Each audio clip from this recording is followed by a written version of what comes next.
Hola viajero, en este capítulo te llevamos a Córdoba, España, una ciudad llena de historia desde hace siglos.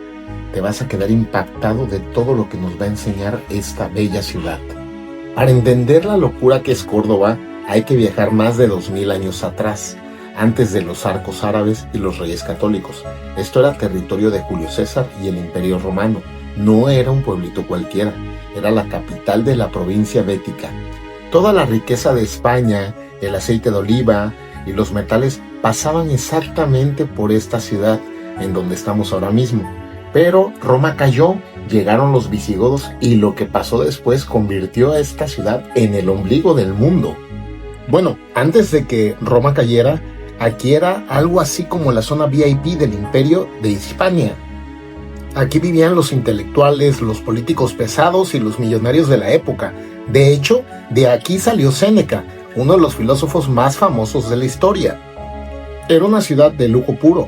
Tenían teatros gigantescos, circos para carreras de caballos y monumentos impresionantes. ¿A dónde quedó todo? De hecho, cuando el Imperio Romano fundó la ciudad formalmente, le pusieron un nombre que gritaba estatus: Colonia Patricia Córdoba. Patricia significaba que era de la clase más alta. Esta ciudad fue diseñada originalmente como un lugar de retiro de ultralujo para los veteranos de las legiones romanas que habían peleado en las peores guerras. Era como el Miami de los romanos ricos y jubilados. Solo la élite del imperio venía a esta ciudad. Todo este lujo tenía fecha de caducidad, ya que en el siglo V el imperio romano se desmoronó y llegaron las tribus germánicas, los vándalos y luego los visigodos. La vida de lujo en Córdoba se apagó con la llegada de los visigodos, ya que esta tribu germánica tomó el control de la ciudad. Durante este periodo Córdoba perdió gran parte de su brillo comercial e intelectual. Los visigodos no tenían los recursos ni los conocimientos de ingeniería de los romanos. En lugar de construir desde cero, usaron los templos, los teatros y palacios romanos abandonados como canteras, arrancando el mármol y las piedras para construir sus propias viviendas y murallas. Ahora bien, el centro religioso de los visigodos fue una iglesia cristiana llamada San Vicente, la cual construyeron curiosamente sobre las ruinas de un antiguo templo romano. Este sitio exacto sería el epicentro de la historia musulmana más adelante. En el año 711, tropas musulmanas y bereberes del norte de África cruzaron el estrecho de Gibraltar. El imperio visigodo estaba tan debilitado por guerras civiles internas que los musulmanes tomaron Córdoba y gran parte de la península en tiempo récord.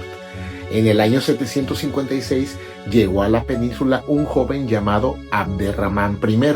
Abd al-Rahman I era el único sobreviviente de la dinastía Omeya, que había sido masacrada en Damasco, Siria. Al llegar a Córdoba, la declaró un emirato independiente del resto del imperio islámico, y con él comenzó la época dorada. Abderramán I quería que Córdoba compitiera en belleza con las grandes capitales de Oriente, y su primer gran proyecto fue la mezquita. Los musulmanes y los cristianos llevaban un tiempo compartiendo la basílica visigoda de San Vicente.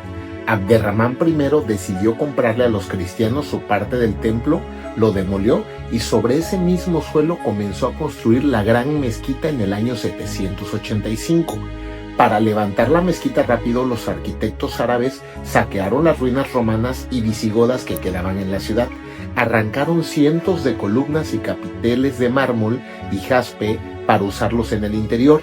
Por eso, si te fijas de cerca en el templo, que en un momentito lo vamos a ver, las bases de las columnas no son todas iguales ni miden lo mismo.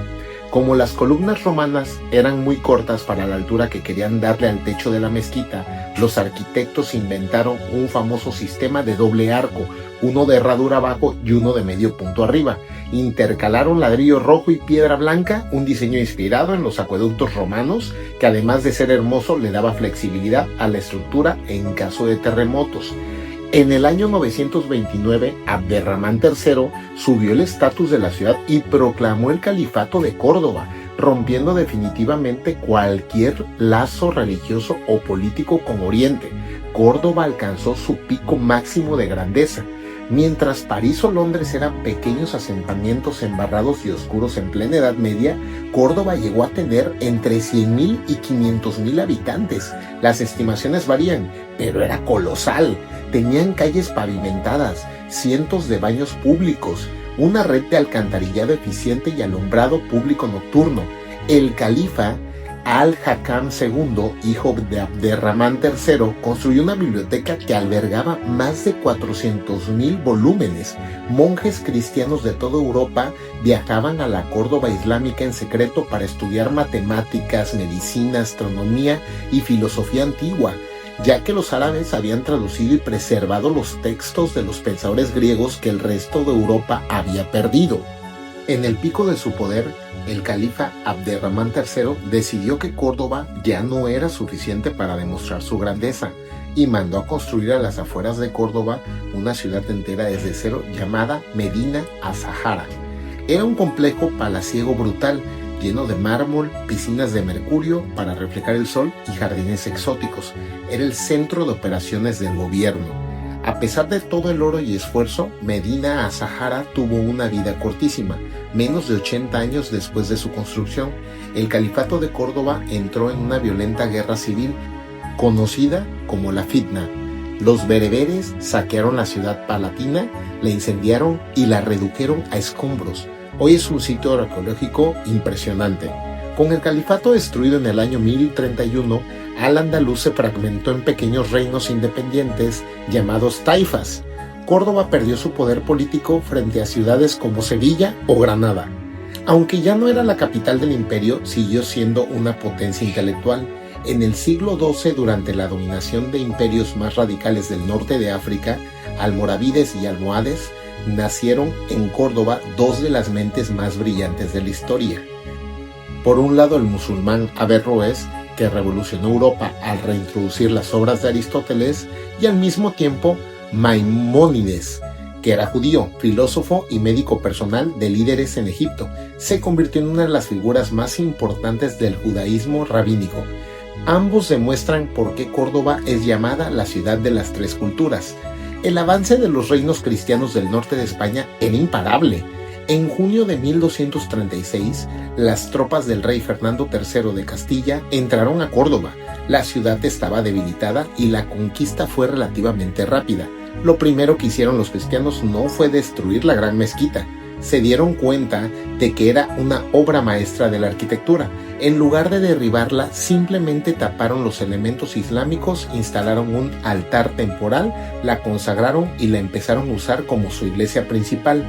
Durante casi 300 años los cristianos usaron la mezquita islámica con modificaciones menores, pero en 1523 todo cambió. El obispo de Córdoba decidió que quería una verdadera y monumental catedral gótica y renacentista, y decidió construirla literalmente destrozando el centro de la mezquita para incrustar su obra allí. El cabildo se opuso rotundamente, amenazando con pena de muerte a quien quitara una sola piedra de la mezquita árabe. Sin embargo, el obispo acudió al rey de España, el emperador Carlos V, quien le dio permiso para la demolición. 3 años después, Carlos V visitó Córdoba para ver cómo iba la obra.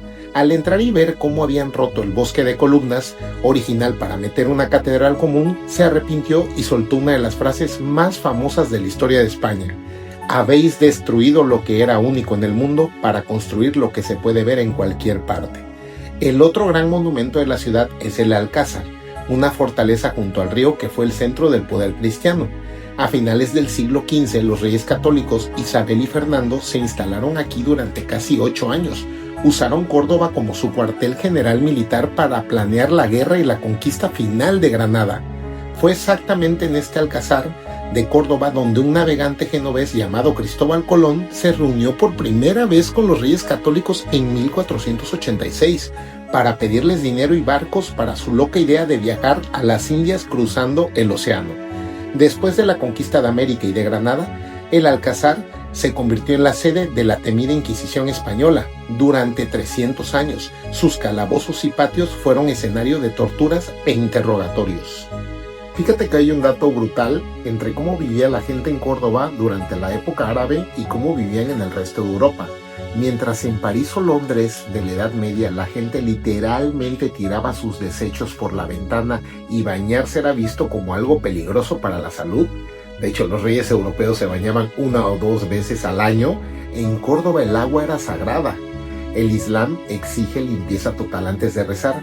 Por eso en su pico de esplendor la ciudad llegó a tener entre 300 y 600 hammams, que eran los baños públicos. Había agua corriente, masajes, vapor y salas de temperatura controlada.